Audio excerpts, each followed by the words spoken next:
Hey, so I just read some quotes from evangelical Christian artist and worship leader Sean Feucht. Before I get into the lies that he's repeating, first let me say right off the bat, I don't know this guy personal. What I see of him, I always seem like a pretty cool dude, like the kind of dude I like to hang out and talk about the Lord, talk about politics. I think we'd be on the same page for the most part. And his worship music's awesome. It's not watered down Christianity light for the radio. It's real Christian music. So I like the guy, but I want to expose his lies. And if he happens to see this, maybe he'll repent and apologize for repeating lies. So I say evangelical leader because in the evangelical world, these Christian artists are very influential. They're like Christian leaders. People follow their music, follow what they have to say. So he is an evangelical leader. And he basically said, it looks like the new pope is the same as an old pope, another woke pope. And he went on, and then I look at some past posts where he's calling Pope Francis woke. And I want to ask him, why do you think he's woke? Because my definition of woke does not fit Pope Francis. And I'll give you a few examples. My definition of yoke are these new modern evangelicals that are pro-choice. And Pope Francis has said abortion is murder. He said this to secular news television shows. He said this to secular papers. He says this over and over again. And he also said abortion is the gravest of mortal sins. That's ancient Christian language for you new evangelicals that are new to Christendom. That means it's like the worst sin, abortion is. And then transgenderism. Pope Francis has over and over again said transgenderism is demonic. He said straight up when asked, is homosexuality a sin? He said, yes, homosexuality is a sin. He said this to the AP, I think it was March 13, 2021. He said it over and over again since and before. When it comes to gay marriage, a lot of you evangelicals are blessing gay marriages. When Pope Francis was asked about it, he said the church cannot bless same-sex. Well, first he said there's no way. God created, when he was asked about marriage, he said, no, God created marriage. He said this like right at the gate as a new pope. The AP asked him this too. Can the church ever accept same-sex marriage? He's like, no, God created marriage between one man and one woman. The church cannot change that. No pope can change that.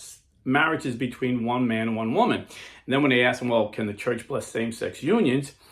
He said, no, the church cannot bless same-sex unions because God cannot bless sin. In fact, the first two priests, I believe it's Father Greg Reynolds and Father Roberto Daniel, he excommunicated them for advocating blessing same-sex unions.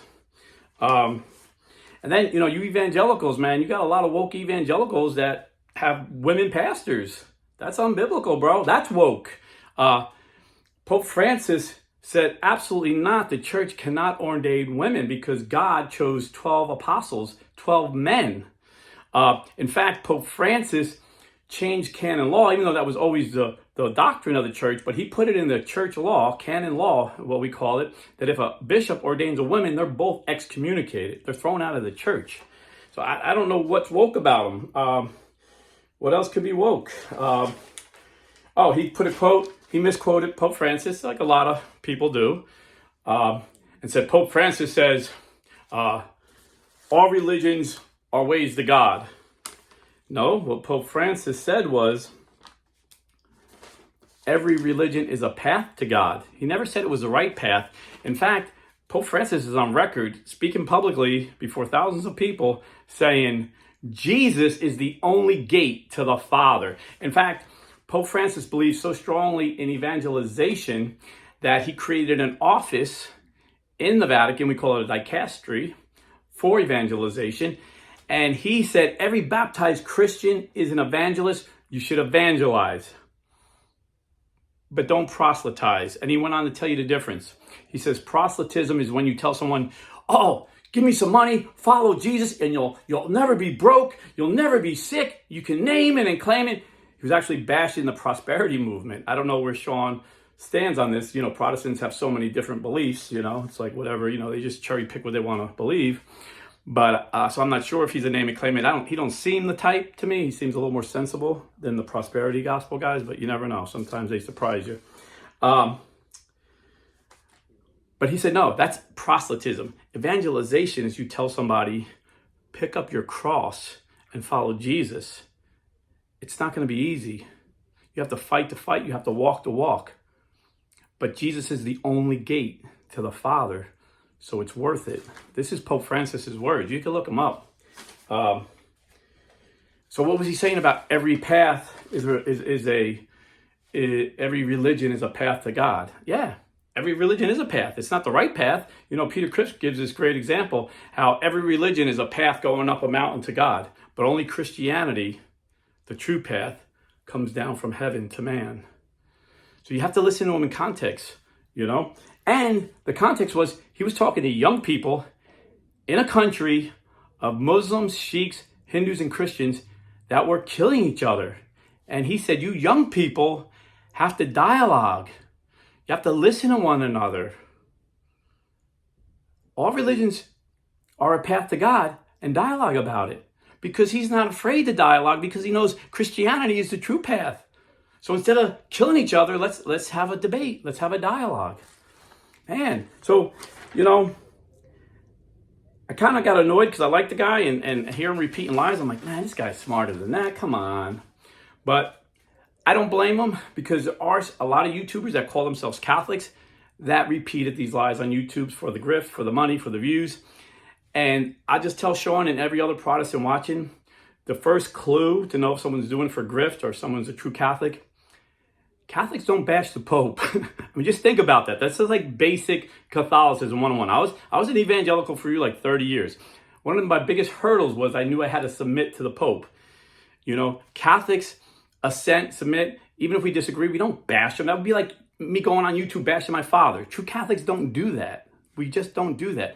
So if you see someone bashing the Pope, assume they're not really a faithful Catholic. They're probably repeating lies that they heard, or some of them actually make up the lies.